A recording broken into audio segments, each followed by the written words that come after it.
She was beautiful, her face and smile radiating youth and innocence. Even from where Kade stood, he could see she had blue eyes. Of course she did. Her skin was the color of cream and was flawless, a hint of pink in her cheeks betraying the chill in the air outside.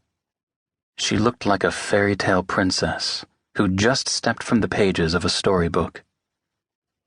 Kade stopped in his tracks. He'd unconsciously taken several steps toward her. What was he going to do? Ask her out? Yeah, he could see how that would go. Excuse me, you don't know me, and if you did, you'd probably run screaming in the opposite direction, but can I buy you coffee or dinner, then take you to my apartment and spend the next several days in bed with you? As a pickup line, it wasn't one of his better ones. Kade watched as she walked away down the hallway and turned a corner out of sight. It didn't matter. He could tell without even speaking to her that she wasn't his type usually being the kind that wasn't looking for more than a quick hookup where names were optional. A step above having to pay for it, but not by much.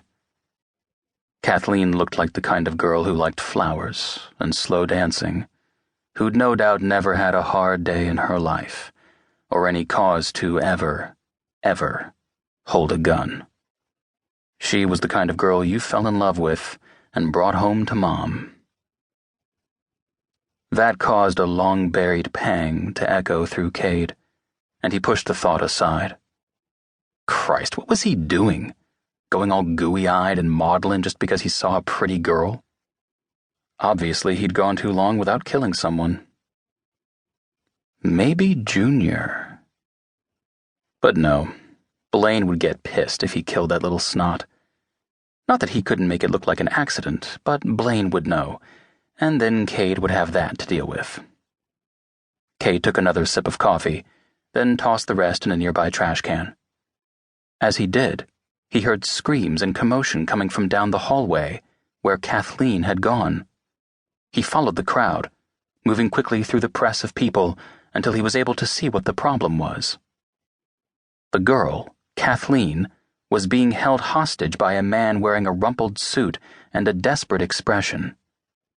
He held a knife to her throat. Well, fuck. Kathleen's face was as white as paper, her eyes wide and scared as she gripped the lunatic's arm, trying to keep the knife from her throat. The guy was terrified too, but he was also deranged. A dangerous combination. Kade doubted he even realized how close the knife was to her skin. He was too focused on the crowd of onlookers and the security guards scattered in front of him. Kade glanced through the crowd and saw Blane standing to one side. Their eyes locked, and Blane gave a short, quick nod. Kade crouched and pulled his gun from its holster, careful to keep it hidden from those around him as he stood back up. His eyes narrowed as he surveyed the situation. Kathleen was lucky. She was short. Kade could get a clear shot if he was careful and quick. If Kathleen had been taller, there wouldn't have been anything Kade could have done.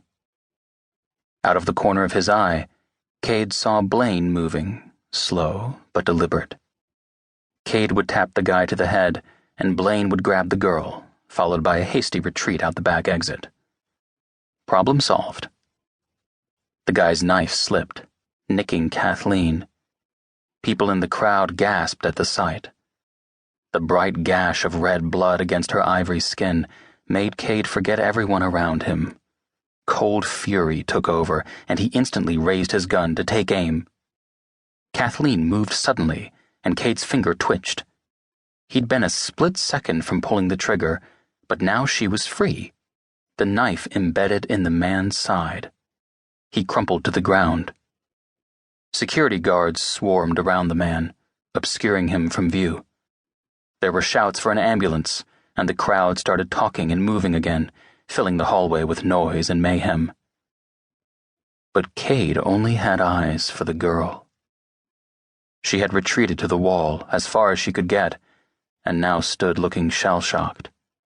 Her mouth was agape, her eyes unblinking, as she stared at where the man had fallen, as though surprised by her own actions.